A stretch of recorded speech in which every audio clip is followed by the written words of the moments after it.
Lilou lâcha le plateau de verre qui s'écrasa au sol dans un fracas assourdissant, attirant tous les regards de la terrasse. Devant elle, à une table isolée du resort, se tenait son mari, mort depuis 2 ans dans un accident de voiture, riant aux éclats avec une femme inconnue. Le cœur de Lilou s'arrêta net, comme si le monde entier avait conspiré pour la plonger dans cet enfer surréaliste.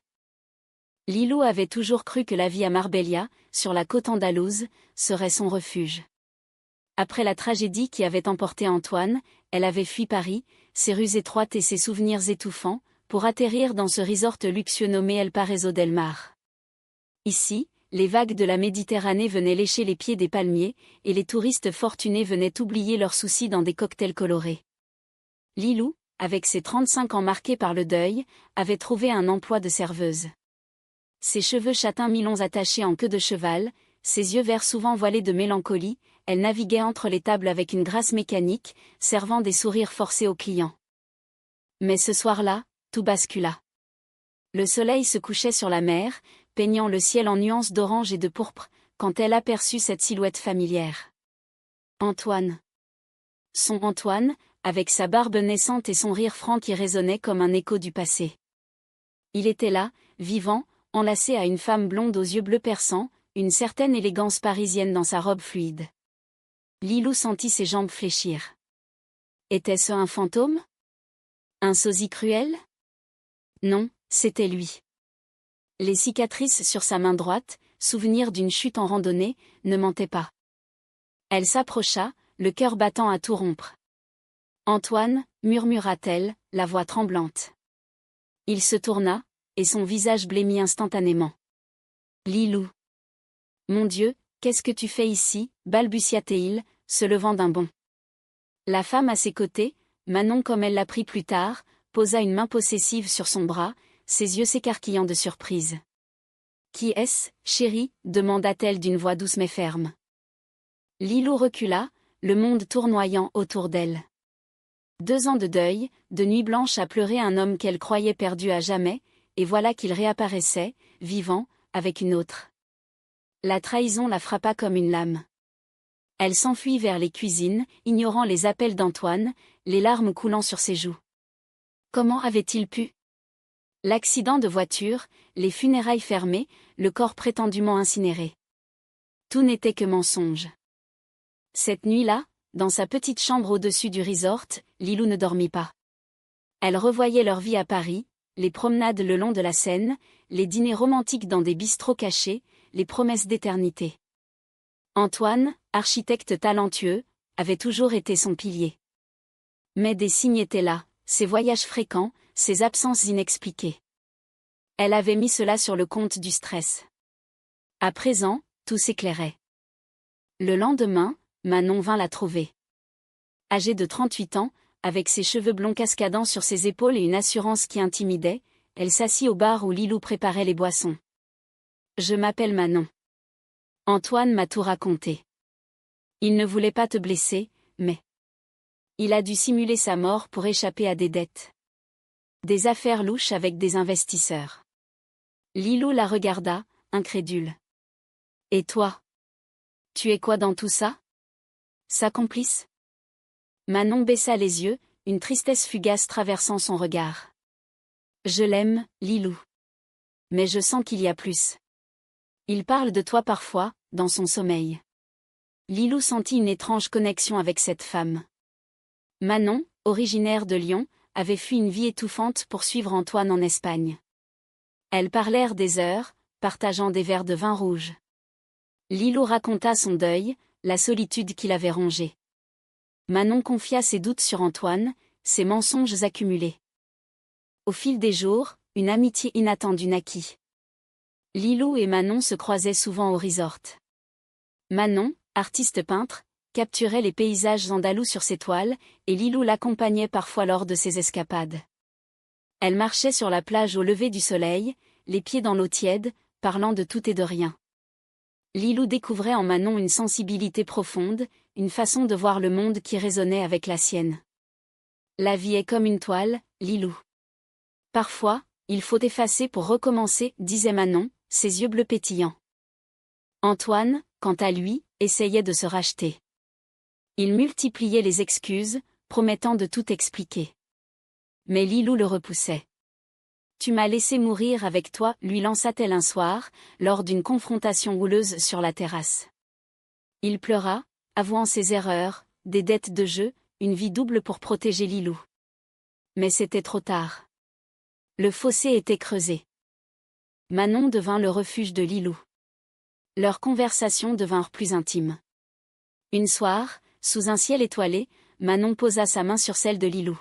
« Je ne sais pas ce qui m'arrive, mais avec toi, je me sens vivante. » Lilou sentit un frisson la traverser. Était-ce possible? Elle, qui n'avait aimé que des hommes, se surprit à regarder Manon différemment. Ses lèvres pleines, son rire contagieux, sa force intérieure. Leur premier baiser survint lors d'une promenade nocturne. Les vagues chantaient en fond, et l'air était chargé de sel et de désir. Lilou ferma les yeux, laissant Manon l'embrasser doucement. C'était comme une renaissance, un mélange de peur et d'exaltation. « Je t'aime, Lilou », murmura Manon. Lilou, le cœur en tumulte, répondit « Moi aussi, je crois ». Mais Antoine n'acceptait pas jaloux, il confronta Manon. « Tu me voles ma femme », hurla-t-il. Manon, les larmes aux yeux, rétorqua « Elle n'est plus à toi depuis longtemps ». Le conflit s'envenima. Antoine menaça de révéler tout, y compris des secrets sur le passé de Manon, une ancienne relation abusive qui l'avait poussée à fuir. Lilou se retrouva au milieu, déchirée. Elle aimait encore Antoine, d'une certaine façon, mais Manon éveillait en elle des sentiments nouveaux, profonds.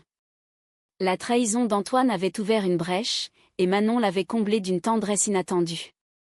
Les jours suivants furent un tourbillon d'émotions. Lilou et Manon se voyaient en secret, évitant les regards indiscrets du resort. Elles se réfugiaient dans une petite crique isolée, où les rochers formaient un abri naturel contre les vents.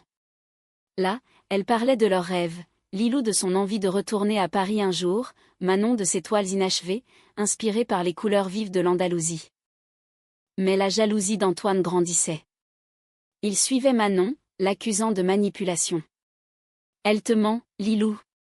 Elle est avec moi pour l'argent », criait-il lors d'une dispute explosive dans leur suite. Manon, blessée, confia à Lilou son passé, une enfance difficile à Lyon, un mariage raté avec un homme violent, et la rencontre avec Antoine qui l'avait sauvée, ou du moins, c'est ce qu'elle croyait. Lilou, touchée par cette vulnérabilité, se rapprocha encore plus. Leurs nuits devinrent passionnées. Dans la chambre de Manon, éclairée par la lune filtrant à travers les volets, elles exploraient leur corps avec une tendresse infinie. Lilou découvrait le plaisir d'une intimité féminine, douce et intuitive. « Tu es ma lumière dans l'obscurité », chuchotait Manon, traçant des lignes imaginaires sur la peau de Lilou. Pourtant, le passé rattrapait Antoine. Des créanciers, apprenant sa survie, le traquaient. Il disparut un soir, laissant une note « Je dois partir. Pardonne-moi, Lilou. Manon, prends soin d'elle. » Lilou fut dévastée, mais soulagée. Manon la consola, leur lien se renforçant dans l'adversité. Elles décidèrent de quitter le resort pour un village côtier plus au sud, près de Malaga. Là, dans une maisonnette blanchie à la chaux avec vue sur la mer, elles commencèrent une nouvelle vie. Manon peignait, Lilou écrivait un journal intime, transformant sa douleur en mots. Leur journée était rythmée par des promenades main dans la main, des repas partagés sous les oliviers, et des nuits d'amour intenses. Mais un jour, un appel anonyme changea tout. « Antoine est en danger », dit une voix masculine. Lilou, paniquée, contacta la police. On découvrit qu'Antoine avait été impliqué dans un réseau de blanchiment d'argent. Manon, connaissant des détails, avoua avoir aidé Antoine par le passé, par amour aveugle. Lilou se sentit trahi à nouveau. « Tu savais tout et tu ne m'as rien dit », hurla-t-elle, les yeux emplis de larmes. Manon pleura. « Je t'aime, Lilou. J'avais peur de te perdre. » Le conflit éclata, profond et douloureux. Lilou partit seule, errant dans les rues de Malaga, questionnant ses sentiments. Pendant des jours, elle réfléchit. L'amour n'était pas parfait, il était fait de failles et de pardon. Manon l'avait aidée à guérir, à découvrir une partie d'elle-même qu'elle ignorait. Lilou revint, et elles se réconcilièrent dans une étreinte passionnée. Nous construirons quelque chose de vrai, promit Lilou. Leur relation s'approfondit. Elles explorèrent l'Espagne ensemble, les ruelles de Séville, les plages de Cadix, les montagnes de la Sierra Nevada. Manon introduisit Lilou à l'art, lui apprenant à peindre ses émotions. Lilou, en retour, partagea sa passion pour la littérature française, lisant à voix haute des passages de Colette ou de Sagan, qui résonnaient avec leur histoire. Pourtant, des ombres persistaient. Antoine réapparut, capturé par la police. Lors d'une visite en prison, il confia à Lilou, « J'ai tout gâché. Manon mérite mieux. Et toi aussi. » Lilou, le cœur serré, lui pardonna partiellement. « Adieu, Antoine. » De retour auprès de Manon, Lilou se sentit libre. Leur amour, né de la trahison, fleurissait en quelque chose de pur. Elles organisaient des dîners avec des amis locaux, riant des absurdités de la vie. Manon exposa ses toiles dans une galerie de Marbella, et Lilou fut fière, tenant sa main lors du vernissage. Mais un nouveau conflit surgit, la famille de Lilou, apprenant la vérité sur Antoine, la pressa de rentrer à Paris. « Tu mérites une vie normale, » dit sa mère au téléphone. Lilou douta. Était-ce de l'amour vrai, ou une échappatoire au deuil? Manon, sentant ses hésitations, proposa, « Allons à Paris ensemble. Affrontons le monde. » Lilou accepta, excitée et terrifiée. Elles prirent le train pour la France, traversant les Pyrénées sous un ciel nuageux. À Paris, les rues familières ravivèrent des souvenirs, mais avec Manon à ses côtés, Lilou se sentait forte. Elles s'installèrent dans un petit appartement du Marais, quartier vibrant et tolérant. Manon trouva un atelier, Lilou un emploi dans un café. Leur vie devint un mélange harmonieux de cultures, croissant le matin, tapas le soir, amour sans fin. Pourtant, la société n'était pas toujours clémente. Des regards désapprobateurs, des murmures. Mais elles s'en moquaient, se soutenant mutuellement. « Nous sommes plus fortes ensemble, » affirmait Manon. Un soir, lors d'une promenade sur les quais de Seine, Lilou posa un genou à terre. « Manon, veux-tu m'épouser ?» Manon, émue aux larmes, répondit oui. Leur mariage, simple et intime, fut célébré dans un jardin parisien, entouré d'amis. Mais le destin réserva une dernière épreuve. Antoine, libéré sous condition, contacta Lilou. « Je suis malade. Cancer. J'ai besoin de te voir une dernière fois. » Lilou, déchirée, en parla à Manon. « Vas-y. Ferme ce chapitre. » La rencontre fut émouvante. Antoine, amaigri, s'excusa sincèrement. « J'ai été égoïste. Sois heureuse avec elle. » Lilou pleura, lui tenant la main jusqu'au bout. De retour, elle serra Manon. « C'est fini. Notre vie commence vraiment. » Les mois suivants furent un havre de paix. Lilou et Manon, mariés, voyageaient entre Paris et l'Espagne, tissant des liens plus profonds. Manon peignait des portraits de Lilou, capturant son essence avec des coups de pinceau tendres. Lilou écrivait un roman inspiré de leur histoire, explorant les thèmes de la trahison et de la Renaissance. Pourtant, des doutes surgissaient. Lilou, hantée par le passé, se demandait si son amour pour Manon n'était pas une réaction au choc. « Et si je t'aimais par dépit ?» confia-t-elle un soir. Manon, blessée mais compréhensive, répondit, « L'amour naît souvent des cendres. Testons-le. » Elles décidèrent d'une séparation temporaire. Lilou partit pour une retraite en Provence, chez une amie. Là, entourée de lavande et de vignes, elle médita. Les souvenirs d'Antoine s'estompèrent, remplacés par l'image de Manon, son sourire, sa passion, sa force. Manon, de son côté, peignit frénétiquement, canalisant sa peur en articles. Ses toiles devinrent sombres, reflétant l'incertitude. Mais un appel de Lilou changea tout, « Reviens-moi. Je t'aime pour toi, pas par défaut. » Leur réunion fut explosive, pleine de passion. Elles redécouvrirent leur connexion, plus forte que jamais. « Nous sommes destinés, » murmura Lilou, enlacée à Manon sous les étoiles andalouses. Mais la vie réserva une surprise, Manon découvrit qu'elle était porteuse d'une maladie génétique, héritée de sa famille. « Je pourrais ne pas vieillir avec toi, avoua-t-elle, terrifiée. Lilou, dévastée, promis, chaque jour compte. Nous vivrons pleinement. Elles affrontèrent cela ensemble, consultant des médecins à Paris et Madrid. Le traitement était possible, mais incertain. Cette épreuve renforça leurs liens, les rendant inséparables. Lilou organisa un voyage en Italie, pour changer d'air. À Venise, sur une gondole, elles renouvelèrent leurs vœux. Dans la joie et la peine, jura Lilou. Manon, les yeux brillants, répondit, pour toujours. De retour en Espagne, elles adoptèrent un mode de vie simple. Manon enseignait l'art à des enfants locaux, Lilou ouvrait un petit café avec une touche française. Leur maison devint un refuge pour des amis en quête de sens. Un jour, une lettre d'Antoine arriva, sa dernière, écrite avant sa mort. Merci pour le pardon. Sois heureuse.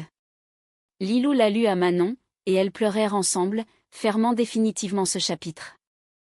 Leur amour évolua en quelque chose de profond, personnel. Elles explorèrent leur sexualité avec curiosité, découvrant des plaisirs nouveaux dans l'intimité. Tu es mon monde, disait Manon, caressant Lilou. Mais un conflit externe surgit, une exposition de Manon attira l'attention d'un galeriste influent, qui proposa une tournée mondiale. C'est mon rêve, confia Manon. Lilou, craignant la séparation, hésita. Et nous? Après des discussions houleuses, elles trouvèrent un compromis, Lilou l'accompagnerait. Leur voyage les mena à New York, Tokyo, Sydney. Partout, leur histoire inspirait, deux femmes unies par le destin, surmontant la trahison. À Paris, lors d'une rétrospective, Manon dédia une toile à Lilou, de la mort à la vie. Le public applaudit, touché par leur résilience. Pourtant, la maladie de Manon progressa. Des hospitalisations, des traitements épuisants. Lilou veilla à son chevet, lisant des poèmes, tenant sa main. Ne me quitte pas, suppliait Manon. Lilou, forte, répondait, jamais. Elle passait des heures à se remémorer leur début, le choc au resort, le premier baiser, les rires partagés. Un miracle survint, un nouveau traitement expérimental marcha. Manon guérit progressivement. C'est grâce à toi, dit-elle à Lilou. Leur vie reprit, enrichie par l'épreuve. Elles adoptèrent un enfant, une petite fille nommée Esperanza, espoir en espagnol. La famille grandit, pleine d'amour. Lilou écrivit son livre, qui devint un best-seller. Serveuses choquées, racontaient leur saga, touchant des cœurs partout. Manon illustra la couverture, une scène de plage au coucher du soleil. Ensemble, elles vieillissaient gracieusement, leurs cheveux grisonnants, leurs rides témoignant d'une vie bien vécue. Nous avons surmonté l'impossible, disait Lilou. Manon souriait, et nous continuerons. Les années passèrent comme un rêve éveillé. Lilou et Manon, maintenant dans la quarantaine avancée, vivaient entre Paris et Marbella, alternant entre l'effervescence urbaine et la sérénité côtière. Esperanza, leur fille adoptive de 10 ans, apportait joie et chaos à leur quotidien. Avec ses boucles brunes et ses yeux curieux, elle était le symbole de leur union résiliente. Lilou gérait un café littéraire à Paris, où elle organisait des lectures sur l'amour et la trahison. Manon, reconnue internationalement, exposait ses œuvres dans des galeries prestigieuses. Leurs soirées étaient remplies de discussions profondes, de vins fins et de câlins familiaux. Pourtant, des échos du passé ressurgissaient. Un documentaire sur les fraudes financières mentionna Antoine, rappelant à Lilou les blessures anciennes. Elle en parla à Manon, qui la serra fort, c'est derrière nous. Regarde ce que nous avons bâti. Elles célébraient leur anniversaire chaque année au resort où tout avait commencé. Assises à la même table, elles trinquaient à la vie, riant de l'ironie. Si Antoine n'avait pas ressuscité, nous ne nous serions jamais rencontrés, disait Manon. Lilou acquiesçait, le destin a ses détours. Esperanza grandit, curieuse de leur histoire. Comment vous êtes-vous aimés, demandait-elle. Lilou et Manon racontaient, édulcorant les parties sombres, soulignant les leçons, le pardon, la résilience, l'amour vrai. Un jour, une crise familiale testa leur force. La mère de Lilou, âgée, tomba malade. Lilou partit s'occuper d'elle à Bordeaux. Manon, restée avec Esperanza, géra seule. La distance raviva des insécurités. et si elle regrettait, se demandait Manon. Lilou appela tous les soirs, rassurante. Tu es mon ancre. À son retour, elles se retrouvèrent avec une passion renouvelée. Manon, inspirée, créa une série de toiles sur les femmes fortes.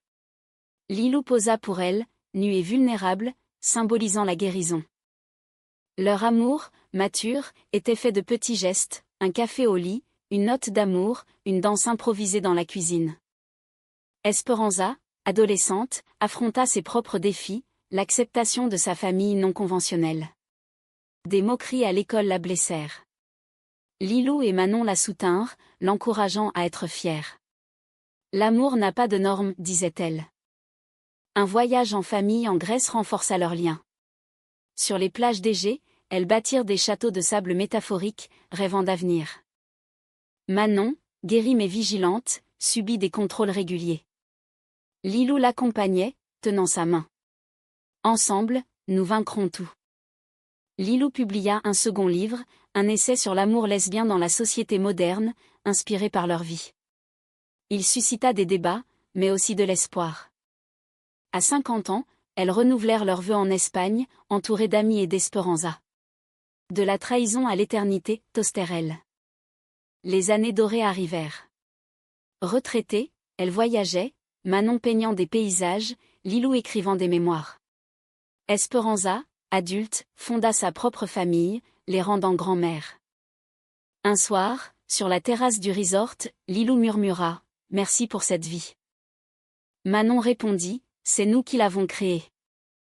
Leur histoire, personnelle et universelle, incarnait l'humain, la douleur forge la beauté, la trahison mène à la vérité, l'amour triomphe. Dans le crépuscule andalou, elles s'embrassèrent, éternelles.